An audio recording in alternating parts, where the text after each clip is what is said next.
This is a very, since the time when the NEP policy started seeing some finality, and even before it is put to the public domain or as an anything, the Prime Minister and the Education Ministers, that Prime Minister especially started going through and understand what is the policy and how it is being crafted, what kind of responses the country has given, what kind of things are on the pragmatism side, how we are recommended.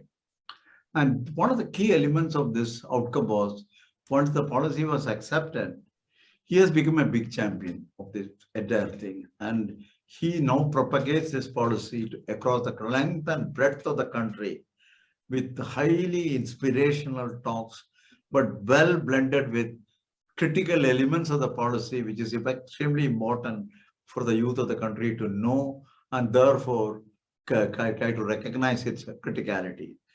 And that is one aspect of, so he has been a kind of an ambassador at this stage for us to make sure that the country realizes the potential of this policy and how India as a nation in the next coming years will certainly he wants this country to be a vibrant knowledge society, a dynamic knowledge society.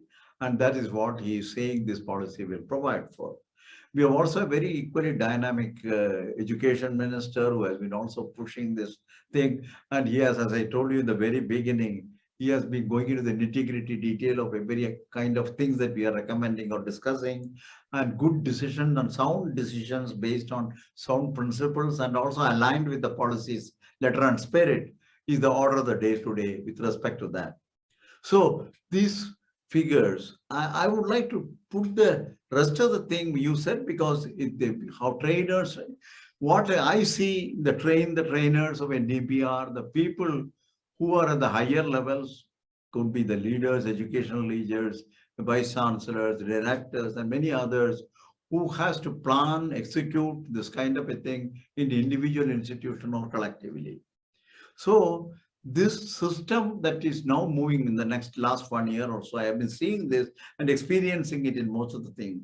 I will first say, at the political side, of course, I studied about Prime Minister and the Education Minister, Dharmendra Pradhanji, but you can see President himself called a governors conference and he had a national debate on the national education policy. He spent the whole day sitting through the whole conference. Just you can see at that particular point. Prime Minister had called the meeting of the chancellors and senior education center and state both, and HEI, he made several meetings of that kind. I myself attended several of these, so I know how seriously this was being. And everywhere the concerned vice chancellors and the state level functionaries going back and reworking on that and saying that how we are going to now align myself with the discussion that came out of it. This is on the professional side. The country's outreach program by many of the policy members, related participants in policy formulation, UGC officials including chairman, AICTE and chairman, secretary at the school level, Srimati Anida Meda Carval, she has been very dynamic in trying to take up this and moving forward, and NCERT official.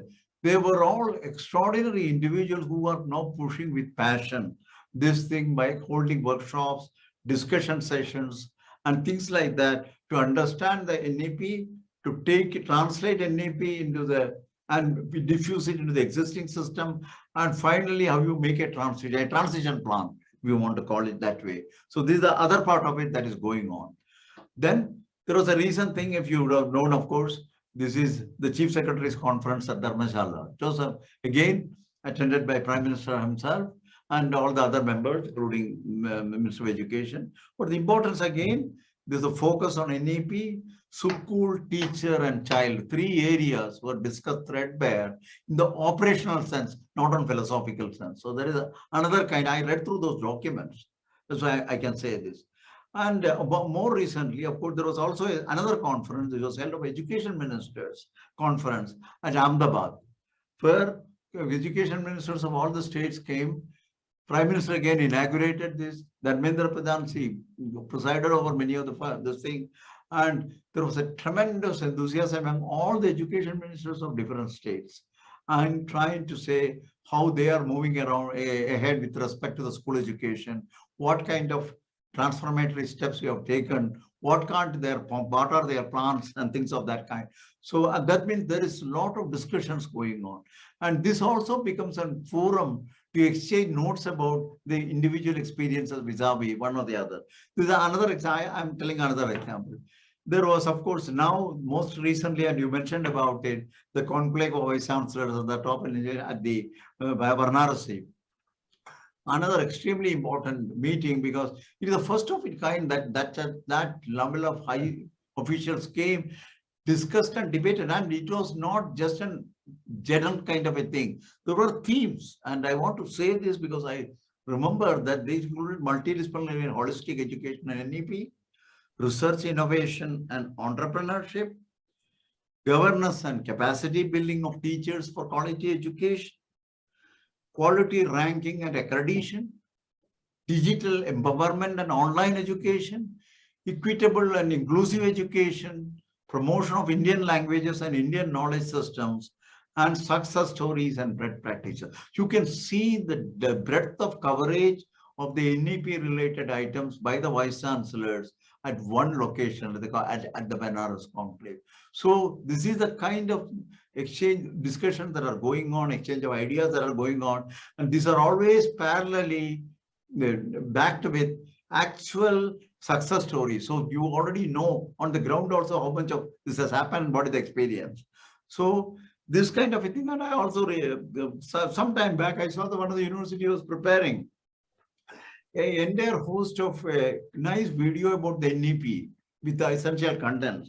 And what are the ideas of how do we translate this? A very innovative way in which you can teach people who otherwise are a little less informed and see how you can use that particular video to understand the mechanisms of translating NEP by understanding NEP. The NEP understanding itself is very well addressed with respect to those videos. So there's another kind of a thing. All I want to say with respect to all this is that there is a general awakening with respect to how to quickly move towards the final goals of the NEP 2020. As I said at the very beginning, the country is complex, level of developments are different, the quality of work that you can do will be limited by the type of people and the resources that they have. But what is very encouraging is at the highest level, we are getting the full support. At the level of implementation, everybody is enthusiastic. And at the grassroots level, there is an impatience to make sure that this is transformed very quickly. In fact, some of the younger school children who have come to me and said that, you know, they were on the transition from the school education to college education. In the process, they will miss the new education policy, school education. They want to go back into school education to see whether they can experience the new school education policy. That is the children's perspective of this policy. So on the whole, I want to tell you, it's a very encouraging situation. Ecosystem is extremely conducive, and I'm sure that this will spur a new era for this country as a part of an overall ambitious development that the Prime Minister and he has already said what it would mean to be an India for 2047. And I am sure by that time, this area of activity, which has been now nurtured by all these great leaders and thought leaders, certainly will find its most rightful place in the overall context of this country's priorities and its name and pride with respect to how the global community will look like. Thank you.